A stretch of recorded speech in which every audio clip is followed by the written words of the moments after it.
Good day everyone, I'm Mark Alvin Paloma Montino and I'm here for presenting my research paper to our Mapua course in graduate school, PMG 213, Production and Operation Management.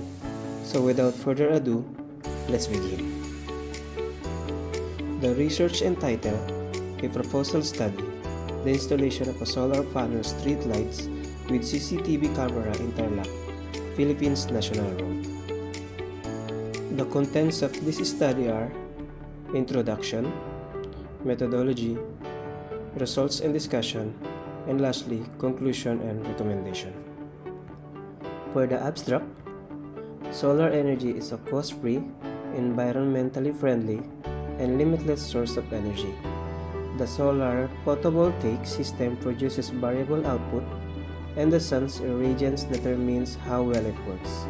Traditional public streetlights are being gradually replaced by solar streetlights as part of this PV system. They have a crystalline silicon solar battery for power, an ultra-bright LED lamp for lighting, and a maintenance-free regulated battery for electricity storage. And a smart discharging and charging controller is in charge of managing them. This paper is based on a case study of a national road in the Philippines that is having issues. This road in Tarlac was prone in accidents since there were no street lights on night and no CCTV camera both day and night that might record activities on the road. Now let's proceed with the introduction. History of the study. One of the groundbreaking advancements in solar technology is the elegantly designed solar LED street light with CCTV camera. A fantastic way to prevent crime, monitor traffic and establish safe cities. LED lamp, CCTV, a motion sensor, a Li-ion battery, a smart charging and discharging controller, and a driver are all included into the design. This article is based on a case study of a Philippine national road that is experiencing difficulties due to the lack of nighttime street lighting and CCTV cameras that may capture activity on the road. This Tarlac route was extremely prone to accidents. Many people break the specific regulations that apply to the national road, especially during rush hours. Even enforcers disregard the aforementioned rules and regulations due to their lack of concern for the possible danger and impact on the road. The objective of this project is to develop a system that can operate off of a solar panel while supplying power to street lighting and CCTV cameras. Significance of the study. Although installing solar lights with CCTV camera might initially be more expensive than just using a standard energy source, if we understand the advantages of it, there are more good reasons to make the investment. Here are several justifications for investing in solar lighting with CCTV camera. Built-in lithium-ion battery storage for both CCTV camera and light. 100% powered by solar without electricity bill. With 24-hour surveillance, accident will monitor effectively and the crime rate will be decreased significantly. Remote transmission is possible without wiring, save installation costs. Remote live view anytime from anywhere, from iPad, iPhone, Android or PC, and guaranteed for 24/7 over 365 operation at installation location. Objectives of the study. In order to investigate how solar-powered streetlights with CCTV cameras were installed on the national road in Tarlac, the following goals were used. Main general objectives. The purpose of this project is to construct energy-efficient solar panel streetlight with CCTV cameras in the municipalities of Paniki and Harona in order to provide solar lighting with cameras for the security of the community's residents. Specific objectives: to select the best solar lighting options for the national roads and integrating them with CCTV camera. To figure out how solar technology may be used for highway service and what its benefits are. To make people feel safer, which will help to reduce crime and to make individuals less susceptible, and to keep drivers and passengers safe from accidents. To avoid wasting electricity which may subsequently be used to brighten the following buildings, to improve both convenience and safety by making highways plainly recognizable, to make the transportation of automobiles throughout the night safer, more pleasurable, more comfortable, and more efficient, to evaluate the environmental and economic impacts of solar technology on the highway service region. Scope and limitations.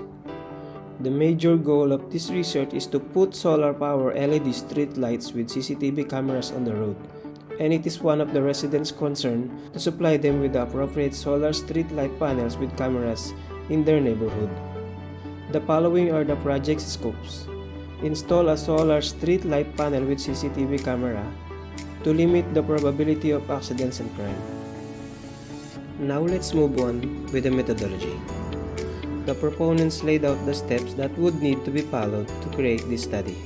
Using the methodology depicted in Figure 1, in particular, the municipalities of Paniqui and Gerona, as seen in Figure 2, where there are few evening lights, are where the study is being carried out in the Tarlac area. Consequently, driving through it at night is hazardous for vehicles.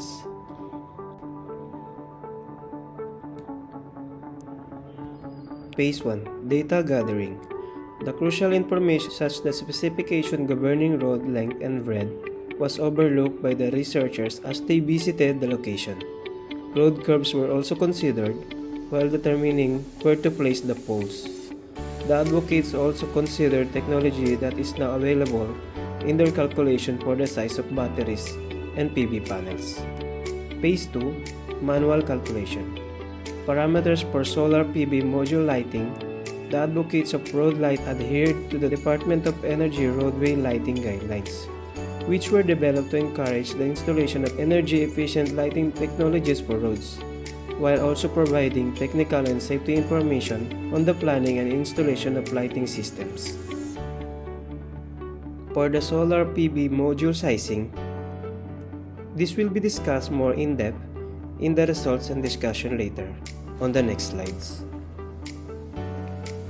Same with the solar PV module sizing. For the battery sizing, this will be also discussed more in depth in the results and discussion later on the next slides.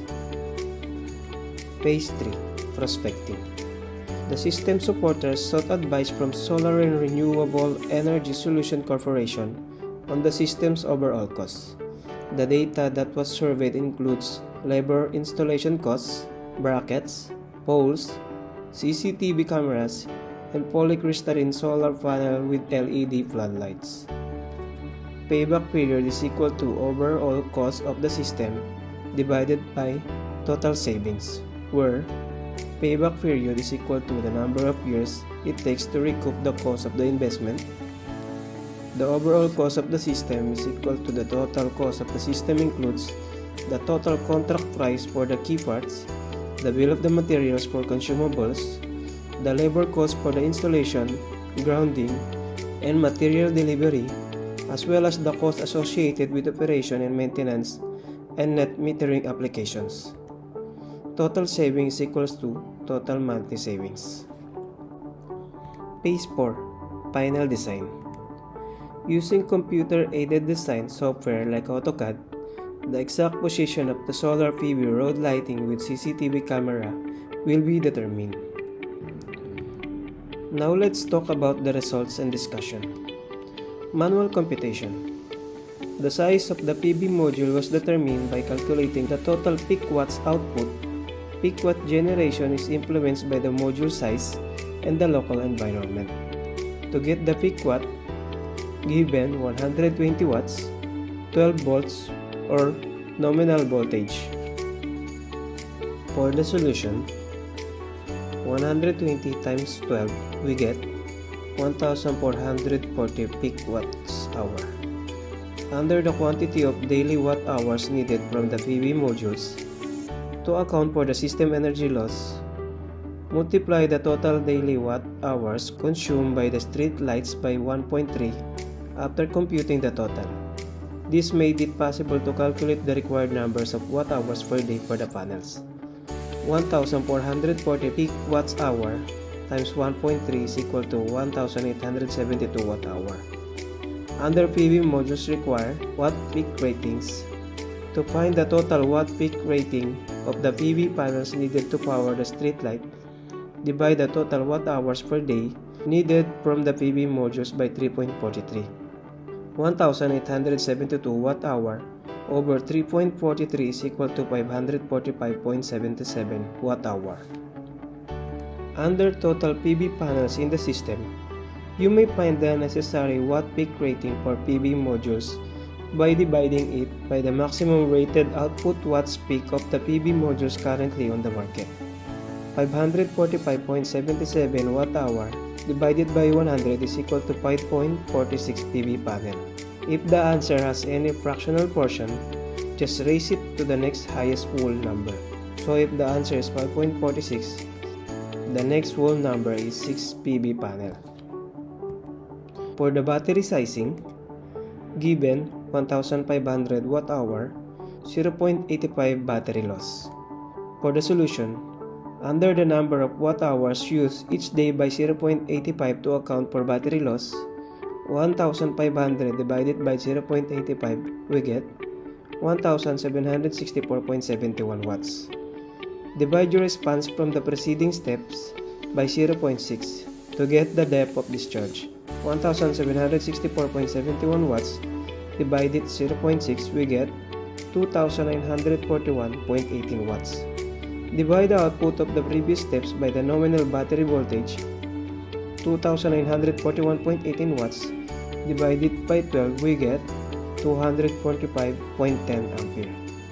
Multiply the answer from the previous steps by the autonomy days, or the number of days the system must operate without solar-generated panel. As a result, the deep cycle battery was able to meet the necessary ampere-hour capacity. In doing so, the deep cycle's battery's requisite ampere-hour capacity was attained. 245.10 times 3 is equal to 735.29 ampere-hour capacity. For the final design, in Figure 3 we will see final design of solar PV street light with CCTV camera. And last, for the conclusion and recommendation. Conclusion. The Paniqui and Gerona area of Tarlac has access to solar lighting technology that can be deployed in the national road. Both off-grid and grid-tied types of street lights with CCTV should take into account a number of engineering parameters when designing and installing them in order to achieve the best results, such as the local weather condition, the panel size, the weightage of the light source, the size of the battery bank, and the autonomy in days.